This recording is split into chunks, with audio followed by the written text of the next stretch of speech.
Si nosotros vemos después de la parábola de la lámpara y después también de la palabra del sembrador, encontramos otro, otro punto o digamos lo que se nos menciona, lo que sería el parentesco espiritual que se nos menciona en Lucas. Y aquí lo que desprende Lucas es el resultado de oír y entender la palabra de Dios.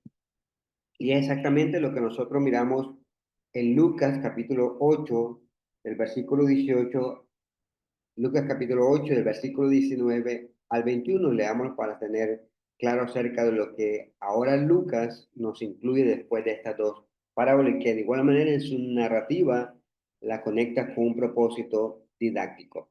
Verso 19 dice: entonces la madre y los hermanos de Jesús llegaron a donde él estaba, pero no podían acercarse a él debido al gentío. Tu madre y tus hermanos estaban afuera y te quieren ver, le avisaron. Pero él les respondió: mi madre y mis hermanos son todos estos que oyen la palabra de Dios y la hacen.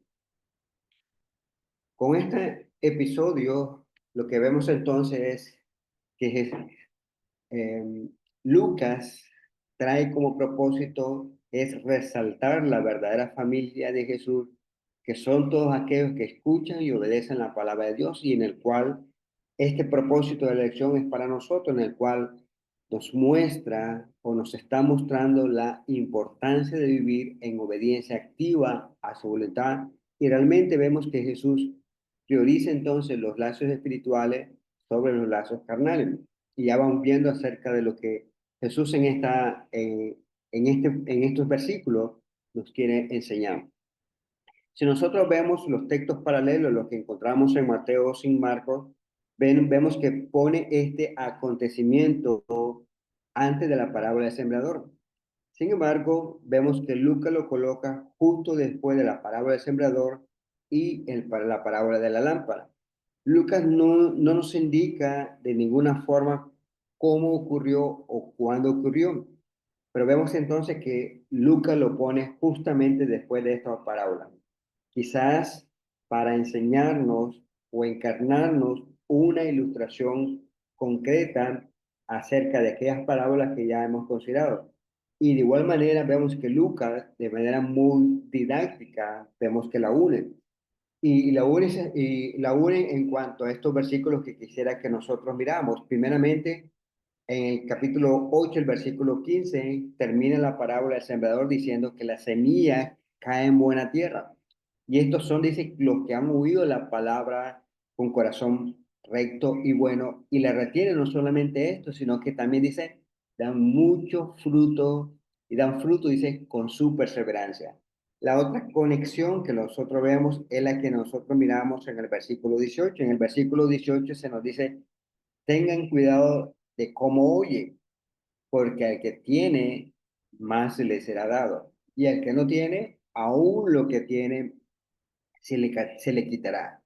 Y lo conecta con lo que nosotros vemos en el versículo 21, en el cual Lucas está diciendo de que aquellos que oyen y hacen la palabra de Dios, Jesús entonces le está comparando y diciéndole: ellos son mi madre y mis hermanos. Vemos entonces, Lucas conecta el versículo 15 con aquella buena tierra que retiene y da fruto con perseverancia. La siguiente línea es: tengan cuidado de cómo oyen, porque al que tiene más se le dará más. Y luego el versículo 21 vemos que ilustra aquel grupo de personas que no solamente oyen, sino que la hacen y que de igual manera vemos que la son, como Jesús menciona, su madre y sus hermanos. Lo que vemos entonces es, Lucas coloca este episodio para conectar la idea de que solamente aquellos que pertenecen a la familia, menciona ese, no solamente escuchan el mensaje, sino que viven de acuerdo a él. Y es lo que exactamente nos menciona. Aquí tenemos algo muy que vamos a encontrar de manera muy frecuente en el libro de Lucas, que justamente este episodio vemos que comienza a abreviar. Si nosotros comparamos con los textos paralelos, en el caso del relato encontrados en Marcos, notamos que Lucas omite toda la referencia en cuanto a la persona que fue enviada a llamar a Jesús. Pues cuando leemos la narrativa vemos que directamente le están dando el mensaje a Jesús. También Lucas omite la pregunta en la cual también Marcos se registra, en el cual dice que la pregunta es, ¿quién es mi madre y quiénes son mis hermanos? Y también dice que omite el hecho en el cual dice, miró alrededor suyo a aquellos que estaban sentados cerca de él. Luego, cuando nosotros leemos el texto paralelo, lo que encontramos en Mateo, Mateo dice que amplía un poco más la idea diciéndonos o dándonos más detalle en el sentido de que Jesús extendió la mano hacia sus discípulos diciendo, ellos son mis hermanos y mi madre. En el caso de Lucas, pues Lucas recorta este episodio para llevarnos directamente a lo que realmente quería enseñar en cuanto al motivo y al propósito de la enseñanza. Sin más preámbulo, veamos acerca de lo que Jesús nos enseña. Primeramente, Jesús está, o Lucas nos está enseñando que la madre y los hermanos de Jesús trataban de alcanzarlo, pero no podían a causa de la multitud. Y vemos que la preocupación tanto de su madre y de sus hermanos es lo que se refleja en el versículo 19.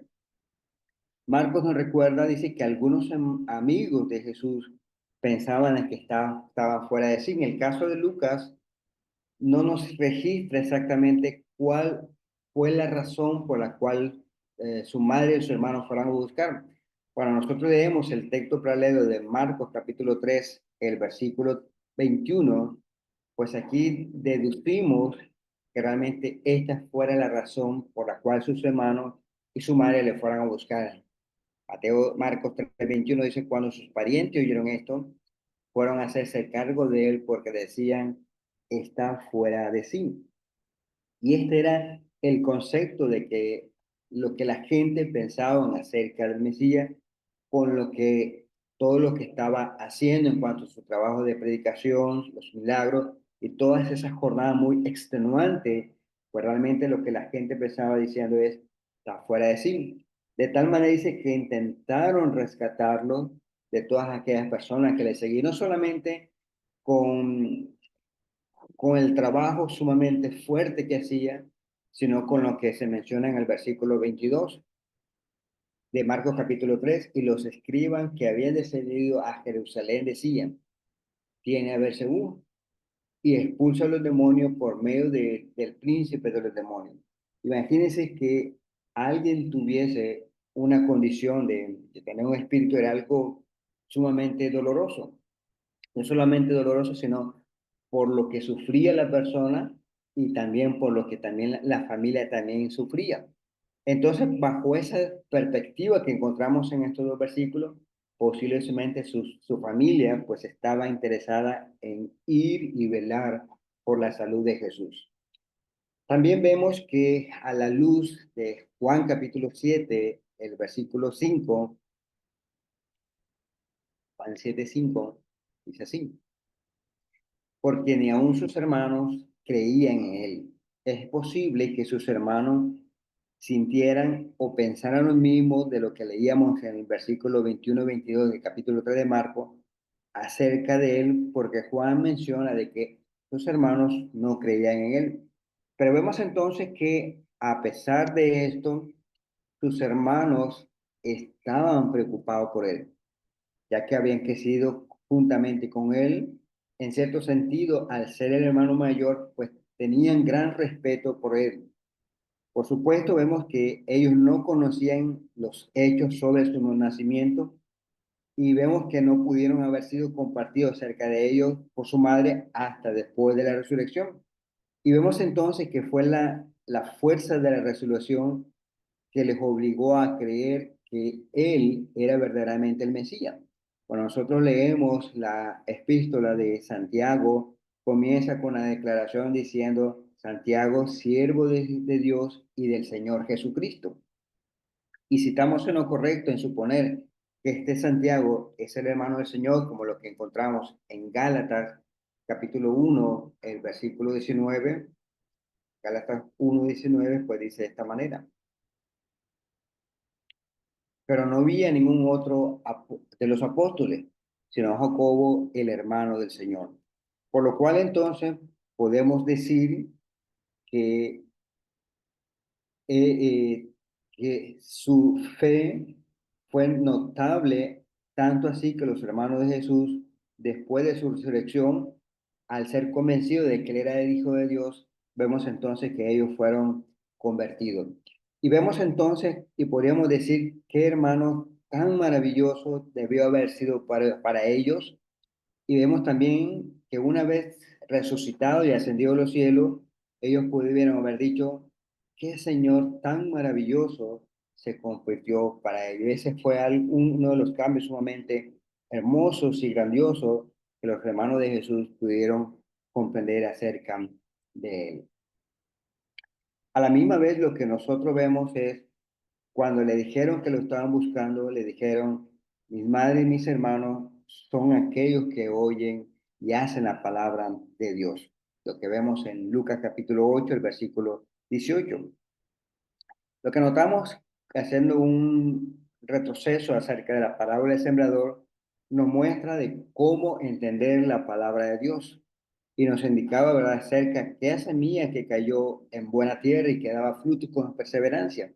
Cuando miramos acerca de la parábola de la lámpara, pues indica, ¿verdad?, que puede ser entendida y que realmente no podemos esconderla, sino ponerla sobre el candelero para que todos aquellos que entren a la habitación puedan verla y a la misma vez de verla puedan ser guiados por ella. Lo que encontramos entonces ahora, la lección sobre el parentesco espiritual, nos muestra los resultados de escuchar la palabra de Dios y obedecerla.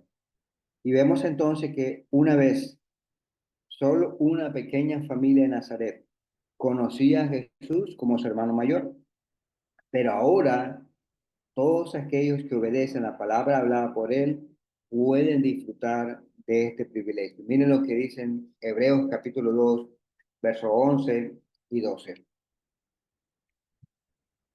Hebreos capítulo 2, versos 11 y 12. Porque tanto el que santifica como los que son santificados son todos de un Padre, el cual no se avergüenza de llamarlos hermanos. Cuando dice, anunciaré tu nombre a mis hermanos en medio de la congregación, te cantaré himno. Y eso es lo maravilloso que nosotros notamos aquí. Lo que Jesús quiso decir cuando hacía referencia a quiénes son mis hermanos, mis hermanas, mis hermanos y mi madre, quiso decir que los lazos espirituales son superiores a los lazos de sangre. No en el sentido en que los lazos de sangre carezcan de importancia. Por el contrario, la relación de Jesús y su madre terrenal vemos que fue muy estrecha. Tan estrecha que justamente en el momento en el cual Jesús estaba sufriendo, cuando estaba en agonía en esa cruz que realmente estaba sufriendo, siendo ofrecido, era como una ofrenda sin mancha, vemos entonces que en ese momento de angustia, vemos a un Jesús que pensó en ternura en María, su madre. Y a la misma vez vemos en ese mismo episodio, dice que hizo una provisión para ella. Vemos lo que dice Juan capítulo 19, verso 25 al 27. Juan 19, verso 25 al 27. Por eso los soldados hicieron esto. Y junto a la cruz de Jesús estaba su madre y la hermana de su madre, María, la mujer de Cleofas, y María Magdalena. Y cuando Jesús vio a su madre y al discípulo a quien él amaba, que estaba allí cerca, dijo a su madre, mujer, he ahí tu hijo. Después dijo al discípulo, he ahí tu madre. Y de aquella hora el discípulo le recibió en su propia casa. Y vemos entonces, en base a este episodio, encontramos entonces ese cuidado tan maravilloso, un gesto de ternura en el cual Jesús pensó en el dolor, en la desesperación, en todo aquello que realmente pudiese pensar una madre. Y vemos entonces que de esa misma manera, pues dio esa provisión para que realmente María pensara de que no había perdido a su hijo, al cambio, ¿verdad? Al contrario, pues esa misma noche había ganado a Juan. Y era algo en el cual Jesús en ese mismo momento pues estaba dando las instrucciones necesarias. Quisiera concluir con la enseñanza de Lucas capítulo 8, el verso 19 al 21, indicarnos entonces que el texto que nosotros hemos leído, es claro que este pasaje que Jesús atribuía gran importancia a escuchar la palabra de Dios y aún más en poner en práctica todo aquello por lo cual se oye. Cuando Jesús preguntó, ¿quién es mi madre? Muchos habían dicho, muchos pudieron haber dicho que fue un desconocimiento injusto, pero desconocimiento injusto en el sentido de que todos sabían quién eran su madre y sus hermanos. Pero desde una perspectiva humana, posiblemente pudo haber sido considerado como un gesto muy injusto, pero de la perspectiva espiritual, dijo que todo aquel que oye y la hace, este es verdaderamente su madre y su hermano. Y era la debida conclusión que nosotros encontramos aquí, colocada por Lucas, a la conclusión de la parábola del sembrador que había acabado de explicar. La conclusión podemos ver aquí más didáctica, más elocuente, que servía para explicar la importancia de la relación con Dios. Al no ser solamente oidor de sus palabras, sino también ejecutador. Vivir de acuerdo a su mandamiento, del cual Dios mismo es hecho hombre. Gracias, amados hermanos, por permitirme llegar ante ustedes. Señor, les bendiga y les guarde.